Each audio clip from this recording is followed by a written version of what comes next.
So, a story from 1566. David Rizzio, the personal secretary of Mary Queen of Scots. The buildings around Holyrood Palace are a little bit different today. So the main building just here would have been where the dinner on the 9th of March would have been held. Mary Queen of Scots was with some friends, probably having pre-dinner talks or chats. Went into the main dining hall. They're probably having dinner, so it's around 8-9 o'clock. And a bunch of men, well, before the bunch of men, Lord Darnley, who was the second husband of Mary Queen of Scots, came in, probably sat down for a little while, but at some point accused Mary Queen of Scots and David Rizzio of having an affair, and accused David Rizzio of impregnating Mary Queen of Scots.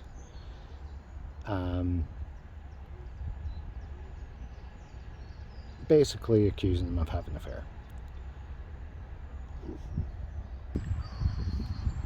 So after the accusation from Lord Darnley, another bunch of men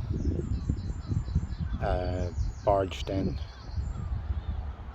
David Rizzio was crouching behind Mary Queen of Scots. Now, these men were Protestants. Mary Queen of Scots was a staunch Catholic. So being that Mary was a staunch Catholic, these Protestant men, probably in the number of 7 to 12, took a hold of David Rizzio, who was crouching behind Mary Queen of Scots, held Mary at gunpoint, supposedly, and in front of Mary Queen of Scots proceeded to stab him somewhere between 40 and 47 times. Probably while he's, I wouldn't say while he's alive, I would say when he was dead. Took him out of the room and threw him down the stairs at the back of the dining hall. Now,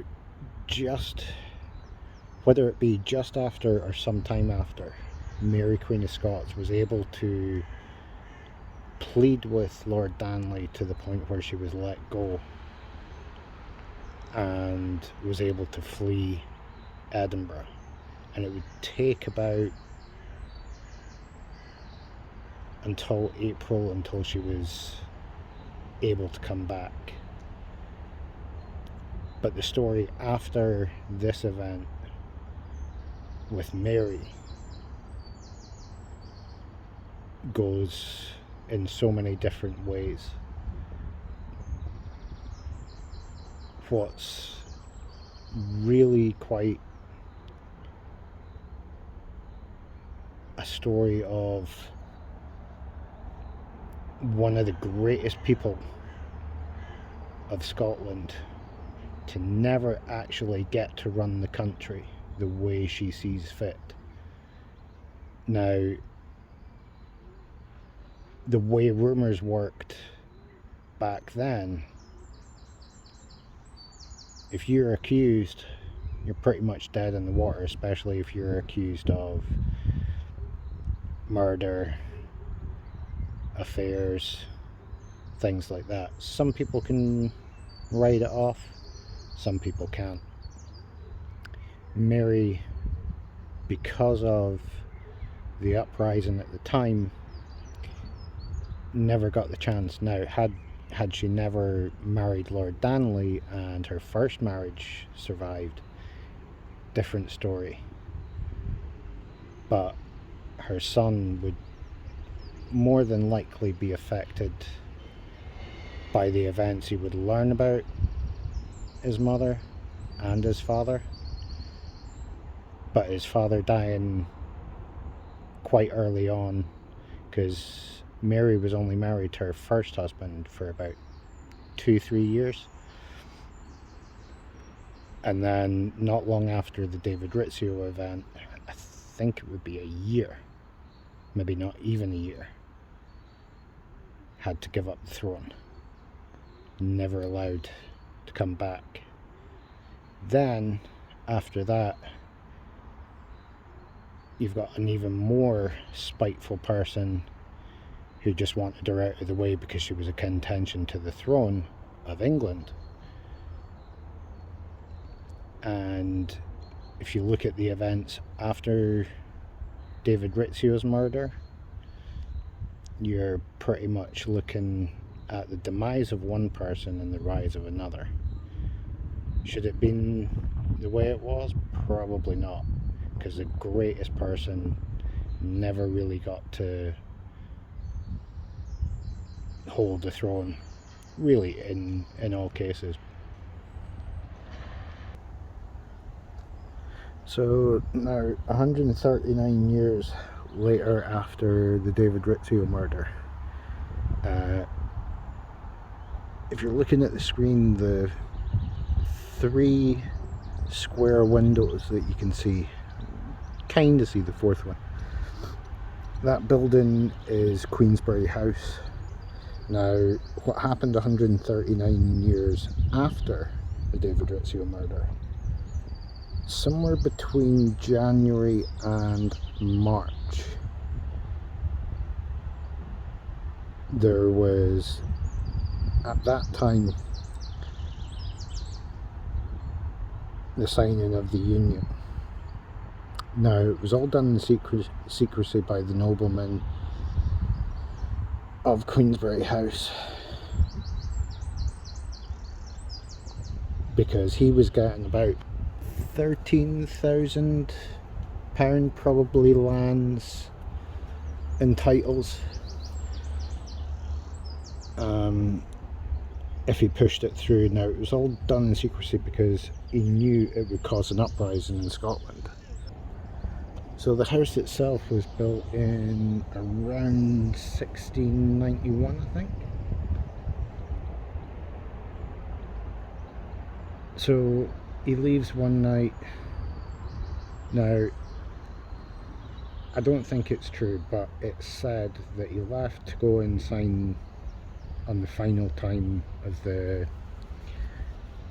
signing of the Act of Union, and it's said at around this time, his son, who is said to be an imbecile and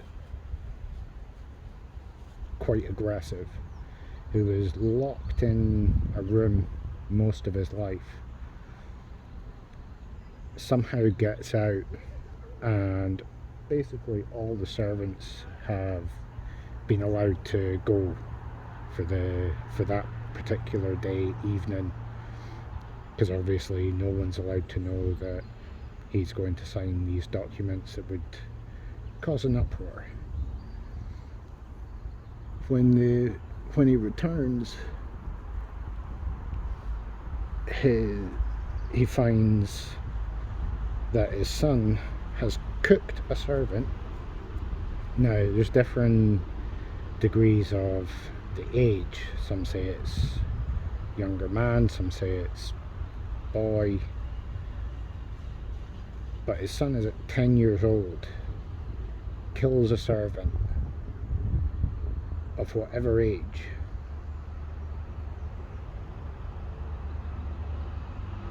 puts him on a roast, and basically spit roasts him and starts eating him. Now, come to find out that just after the signing of the Act of Union. Edinburgh people are so upset that they actually storm the building. Now this is where I think it all stems from.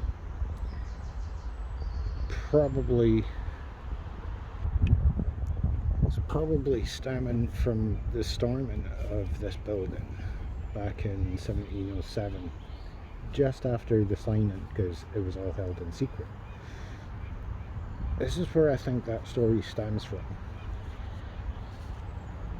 So Edinburgh residents storm it, and then I'm guaranteeing afterwards someone or some of them started spreading the rumour that his son was a cannibal. Now, evidence shows that the kid dies, I think, when he's 16 or 17, around 17, 15. He was stripped of all his titles from the family. Now, I would imagine it was because of the rumours at the time stemming from this, rather than it actually being true. Simply because you've got so many people so angry that something had happened that they weren't told of, they didn't know about, and it's typical Scottish behaviour to go on and create these kind of rumours. And I would imagine the kid probably did have something wrong with him because of the royal families, even today, their views on mental health, and just times have changed, people are more aware of it, it's much more prevalent, there's been much more studies done on it, we know a lot more about it. Back then, didn't really know about it, so you just need to start the rumour. So story number 3, much like number 2, Queensberry cannibal, this one less likely to be true, but it's really difficult to actually say if it is because of recording at the time. So in 1590 it was said that James VI, who was the son of Mary Queen of Scots from her first marriage, I think, first or second,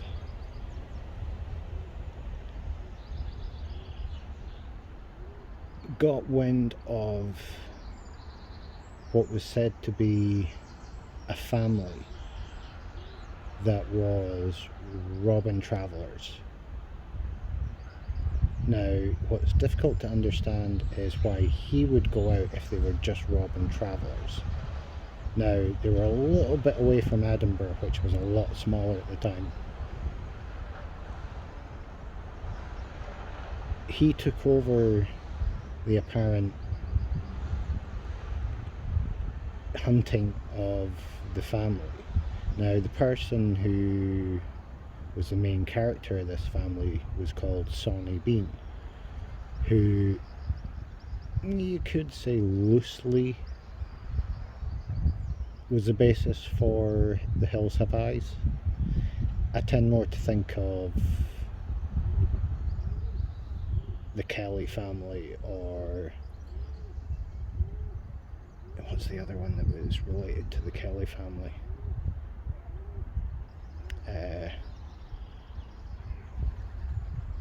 Anyway, can't remember the name.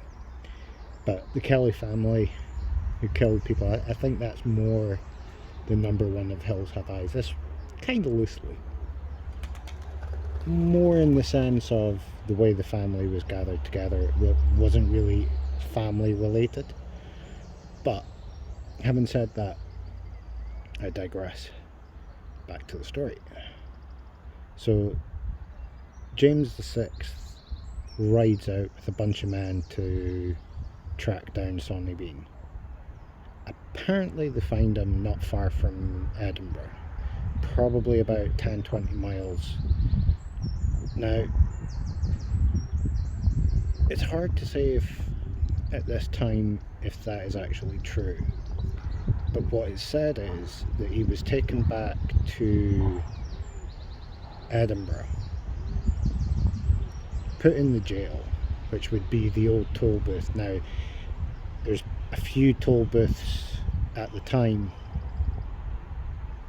but the old toll booth would have been either reconstructed or have had some strengthening to it up on the Royal Mile near St Giles Cathedral. Some say it was down in Leith. Tend not to think that you would, for something that would be so highly publicised, you would go with the strongest place to secure him. Now, James VI went out to this place where this family was, found them under shocking circumstances, basically killed the entire family of up to 40 people by trapping them in a cave that was said to be their own cave that had body parts, boiling body parts, and an inbred family. Basically dynamited them all, and that was the family's end. But came back to Edinburgh, and basically James VI was so shocked he killed Sawney Bean there and then, and didn't record anything. I don't think the only way this would be true, because there's other things around the same kind of time that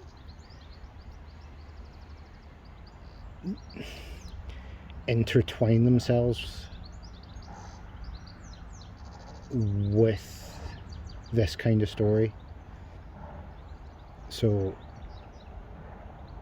I don't believe Sawney Bean was a true character of Scotland. Maybe. If it was true, the only way James VI would get involved is if there was some sort of royal or noble